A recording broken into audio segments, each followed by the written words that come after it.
Welcome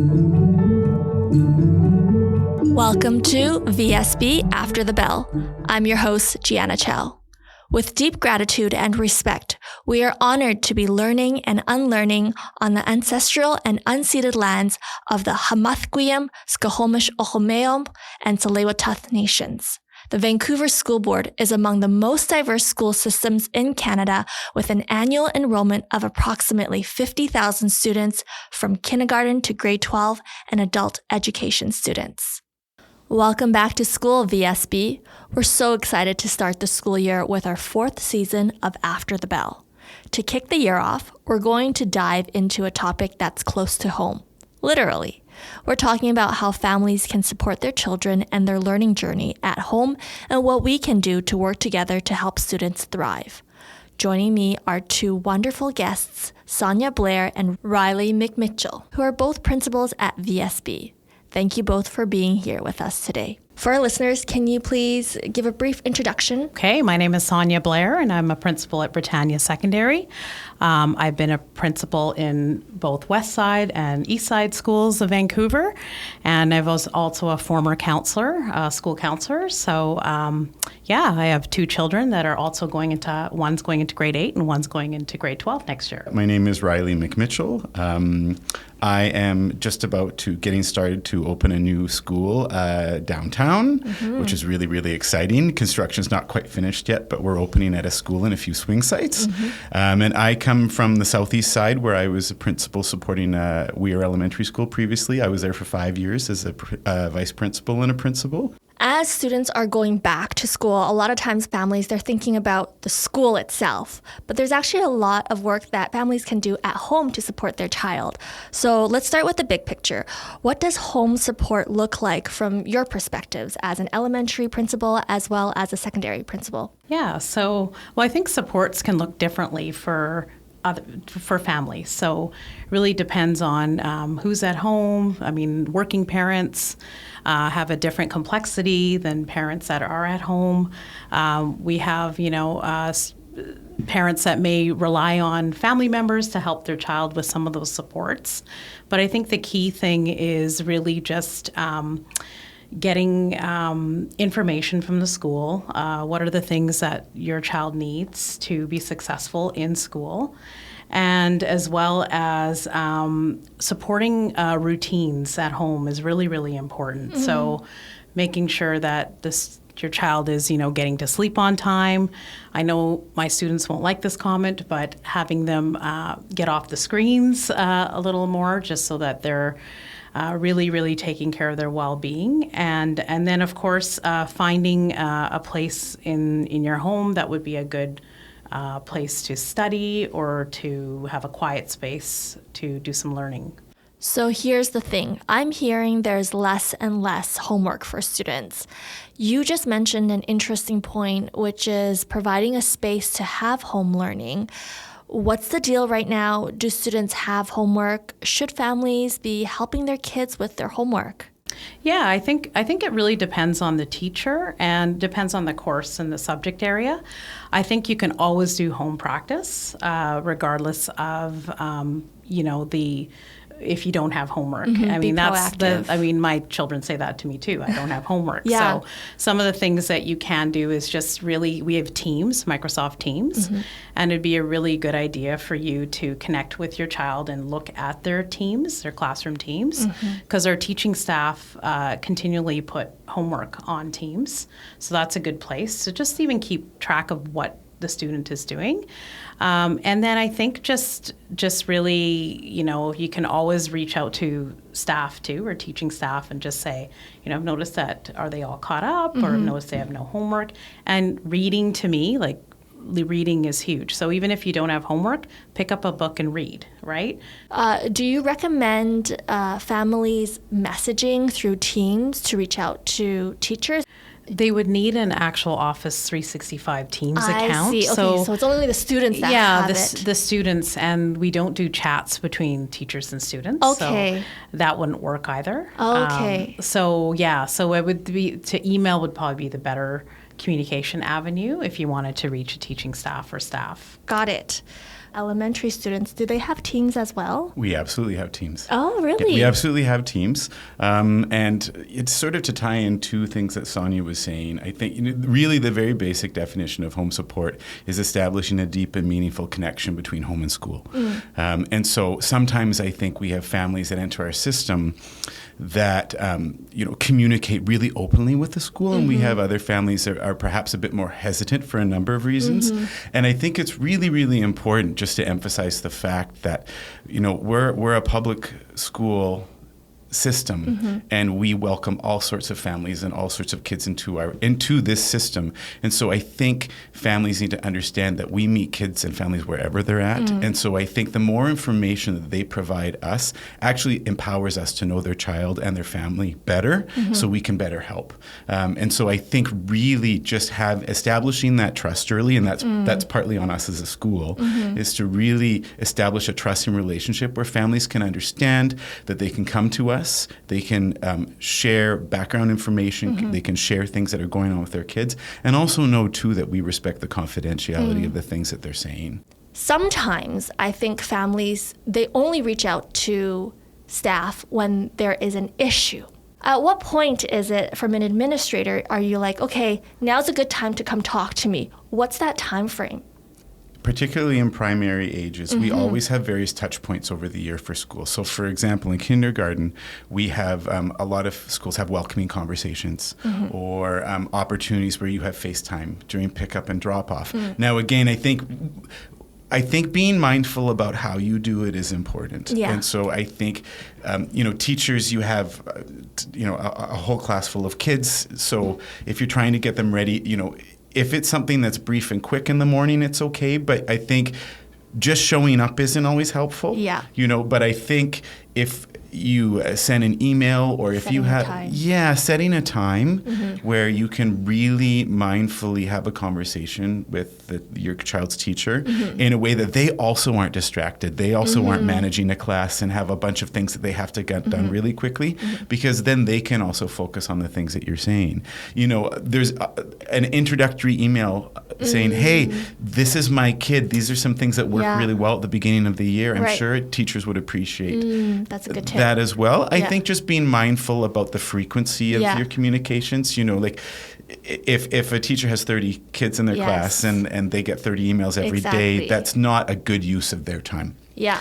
But I think unless it's an emergency, just showing up isn't helpful either. But finding those moments of time, and we have structures, we have conferences, we have email, we have welcoming conversations in kindergarten. There are lots of touch points too, and also I think a lot of our we're moving into a new way of communicating student learning. So a lot of schools are moving towards spaces with digital portfolios. And so if that's something that your school is taking on, that's another way, because you can comment on things in a digital portfolio as well. Okay.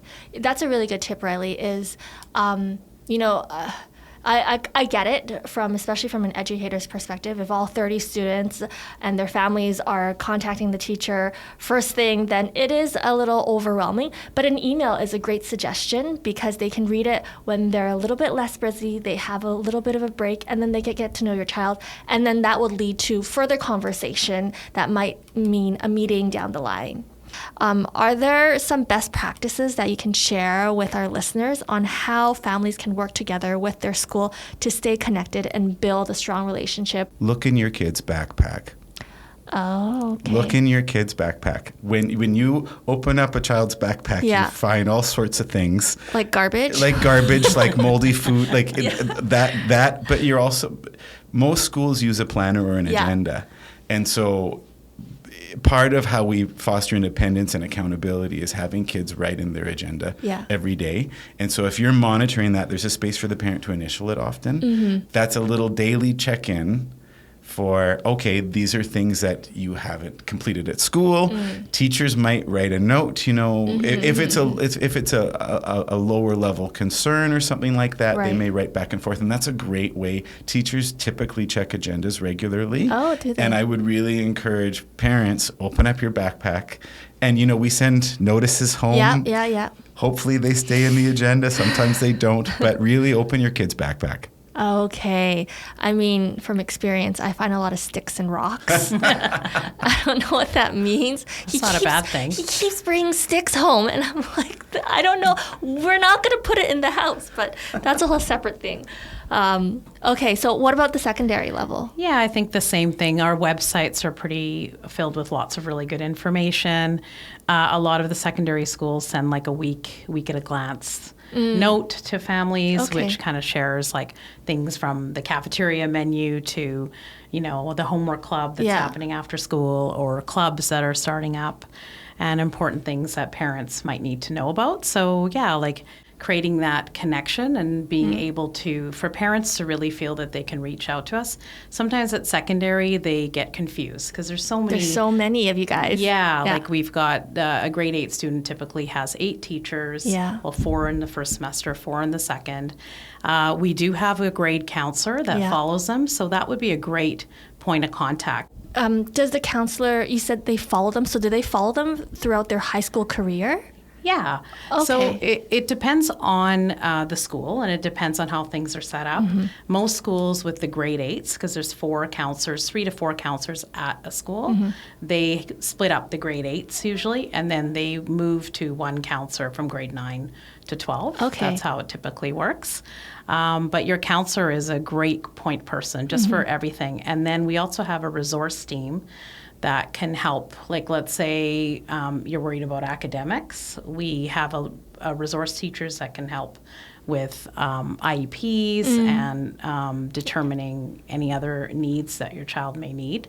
And we have our skills blocks too. So some students are recommended from our elementary partners for skills blocks, and that's where they would get some assistance one-on-one in the skills room. Backing up a little, Sonia, you mentioned IEPs. For those who don't know, an IEP is an individualized education plan, and that outlines specific supports a student will be provided with to help them succeed in school. Sonia, you also mentioned skill blocks. What are those? Yeah, they're called learning strategies or learning support hub blocks. Okay. And those are blocks for students that might need an extra support in math or numeracy or literacy, just might need some extra support with their work and even some organizational skills, because they may not be that comfortable, especially a lot of our grade 7s going into grade 8.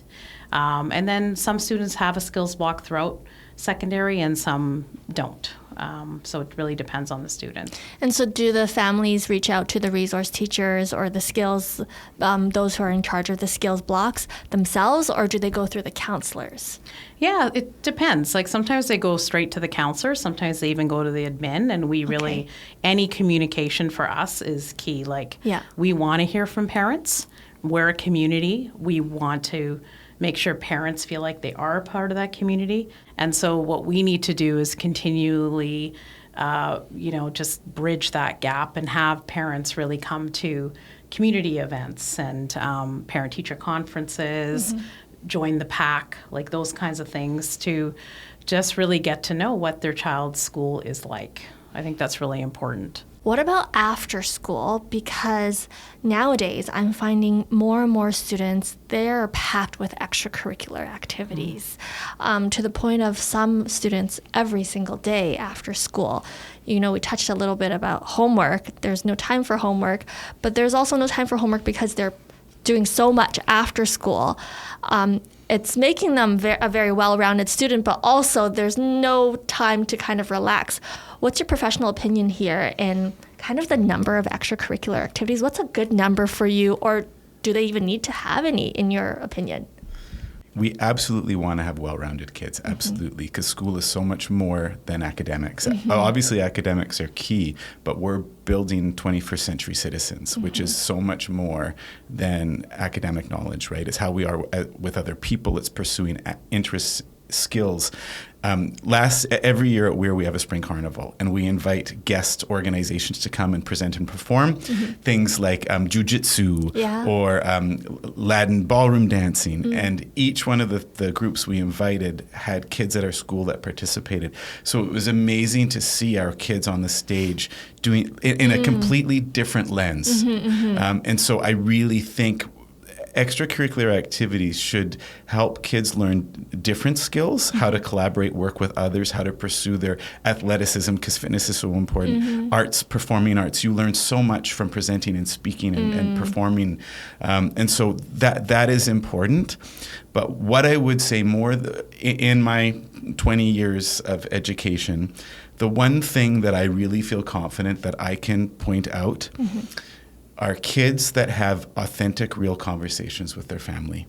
You can see kids that you can tell their parents sit down and they really actively converse. So if you are scheduling to the point where you are missing out on many family dinners, if you're losing face time with your kids in replacement of activities, I think that's the opportunity to rethink that because you are so crucial in your child's life. And they learn from conversations, they learn from observing you. So that parent time with kids, I think, is really, really key. That touch point. And it depends on the kid. Yeah. So the number of activities, I think, needs to be weighed with how's a kid functioning in school? Do they need a lot of downtime? Do they, if they're feeling really anxious about things, perhaps lessening what's on their plate to allow them some downtime is important too. So it's really kid specific. Yeah, it's not one size fits all. How about at the secondary level? Do you see the extracurricular activities jam-packed as much as at the elementary level? Well, first of all, I think it's really important to be involved in what you're passionate in. So I think definitely if it's a sport, if it's a fine art activity, drama, if it's like a club, it's really important to have a balance, though, because as things get academically more busy, I do see students that, sometimes their mental health does struggle because they're trying to keep up with it all. Yeah. And sometimes I think some students think the more extracurricular I have, the better I am. Or even the better chances of heading into post-secondary. Yeah, exactly. Like if they're just, I've got all these deadlines and, are they up till 3 or 4 in the morning? We often see that. And sleep is huge for these young people. And keeping the device out of the bedroom, right? That's important to set those healthy screen time boundaries. It's hard to do, but I believe it's really, really important because when we see them walk through the door at 8:40, I think it's really important that we see refreshed kids that are not, I was up till 4 or 5 in the morning, working, studying for my physics test. Can we talk about student agency, especially for secondary kids as they learn to become more independent? How do we support that as a family member who wants to guide them? I think sometimes as parents, we have plans, our own plans, and they may not be what your child's plans are. And that can be a really tough place to be in. And then those are those conversations that you have to have. But in the end, I think all of us, caregivers, just want to see our children be happy. Yeah. So it's that piece of letting go and letting them make the mistakes. Yeah. I always say failure is not, to me, that's a positive sometimes. It actually, in fact, makes you realize what you want, what you don't want. Sometimes we want to go in and rescue our children because we're not sure of what's happening and it's easier that way because we're busy and we've got things going on in our own lives and people are working or other family things that you're managing. So I think sometimes you want to rescue. And I would suggest that you, once again, you go to that curiosity and you ask questions. And you set your child up for that independence, like even simple things like making their own lunch or getting to school on their own or just asking, going for help and asking for help. Go to your counselor, talk to your counselor. You can help them with a little script or something to say. Yeah. But I think that's really important. And then you as a parent, you're still involved.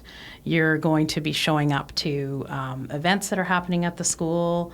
You can go to IEP meetings or meetings in general. Just as a parent, you can still always be involved. You're still their cheerleader. You're still in the background. But you have to foster at the secondary level a sense of independence. I do also want to acknowledge that it's so much easier said than done to foster independence. And I think that starts very young. So I was actually just crafting our first newsletter to go out, and I had a section on independence. Yeah.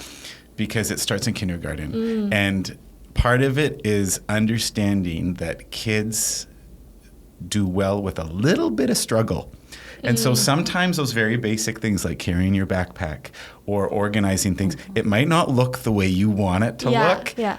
And just making your peace with that is really, really important. Totally. And the other thing that Sonia said that I so agree with is one of the best ways we can teach kids to be independent is by encouraging them and supporting them and advocating for themselves. And so when they need help with homework, when they have concerns, instead of you as the parent going, support the kids. So, you're having trouble in math. Yeah.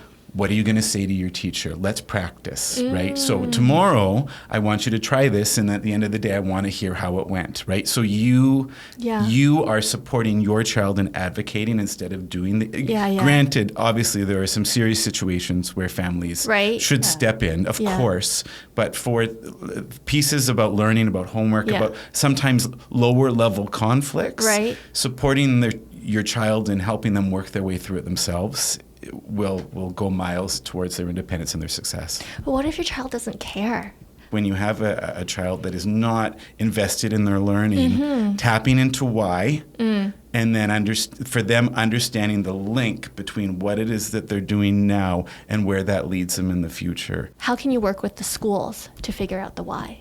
I think that's a perfect thing to have a conversation about in a conference. We have fall conferences and spring conferences, and understanding, teachers see hundreds of kids, thousands of kids, so they're experts in understanding how kids function as learners. Yeah. And so to actually have that conversation with them and to understand, as a parent, you may see something. Yes. As a teacher, they may see something else. Yeah. And it's really important to get each other's perspectives. Come together. Yeah. Yeah, that's a really good point. What are some concrete examples of positive and healthy family participation?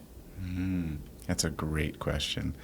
At the elementary level, and again, every school is different, but for instance, at the new school that we're opening up, the teacher librarian's really passionate about family engagement. So at 8:30, the mornings that she works, she's going to open up a library. And so she's hoping that she can get some parent volunteers to help with that process. So I think taking a look at what exists in the school and finding things that you're also interested in. We always, at elementary school level, we always need parent support for various activities. Some schools have, say, soccer, right? A soccer team. Yeah. You may not on staff have someone that's really skilled at soccer. So we may reach out to a family member to support the soccer team.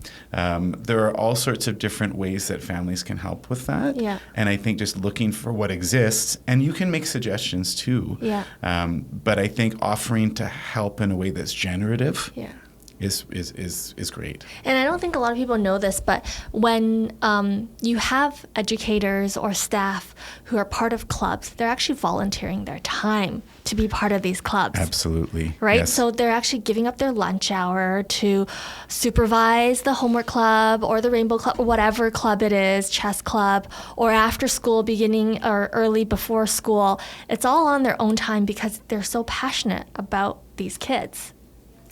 And I think acknowledging for families that we want to do a lot, but we also have to take care of ourselves. Yeah. Because these jobs do, it's the burden of responsibility that we carry. It's the everyday planning, it's marking, it's classroom management, but it's also we feel a responsibility for all of these kids in our care. Yeah. And so that takes a lot out of us. Yeah. And I know that people do it because they care and it's a passion. Yeah. And so downtime and breaks are important. Very few teachers will sit down from 12:10 to 12:55 in elementary school and just sit and eat an uninterrupted 45-minute lunch. Like that really doesn't happen. They're running around doing things. Yeah. They're making sure they go to the bathroom because they have to teach for 2 hours in the afternoon. Yeah. So I think when we acknowledge that something like intramurals or something like that is based on teacher volunteers, if they're doing that multiple times a week, there is a cumulative cost over time. For sure. And so we just have to keep that in the back of our minds with the asks that we make. We really appreciate in our athletics to have parents that are, they have a passion, or they were a former basketball player or that are coming in constantly and volunteering a lot of time for sports at the secondary level. And it's a big commitment. So we really appreciate that. And even just parents showing up to our school events. We have our student councils in secondary take on a lot of which gives them that ownership and leadership, a lot of the school-wide kind of planning events and our clubs. But it's awesome to have just parents also coming in and helping and supporting with certain projects that students may have. Yeah. And then that's how it all kind of ties in with if families, if they have the ability to help out, it also kind of takes a little bit of the burden out of the teachers too, because at the end of the day, our intention is the same and our goal is the same. It's all about the students. So before we wrap up, are there any resources, tools, or tips that you'd recommend for families? Actually the VSB website has parent resources on it that are great. And so if you look up the parent resource support section, there's a whole bunch of links to other partner organizations as well on resources. I think if you're curious about digital safety for your child, for example, that's one thing that you can really look into. The BC government has a great website for supporting families as well. And often a lot of local community centers and local organizations hold all sorts of courses. And I'm more familiar with the ones in South Vancouver than the community I'm just learning about now, but lots of parenting courses, things, like if you're struggling with your child's behavior for some reason, there's supports out there that really can help you, right? Because lots of families go through similar things. I 100% agree. VSB's website is a great resource. Over the summer, we added a new section on our website that houses resources for students, their families, and community members all in one easy place. I'll put that link in the show notes for today's episode. Sonia, what about at the secondary level? Yeah, one of the huge resources that we really rely on, or the parents really appreciate, is the community schools team. And that is a group of people that will work with an elementary school. So, for example, we have community schools partners that are working in our feeder elementary schools, and they really know about the students that we're getting. And so they also, what they do is they form a leadership group called the Link Crew at our school. And so they will know what each kid pretty much needs, the kids that will need extra support and guidance, or however we can transition them in the best place possible in secondary. They work with those students. And so it gives us a real insight into what the student needs. And as well, they also know all the parents too.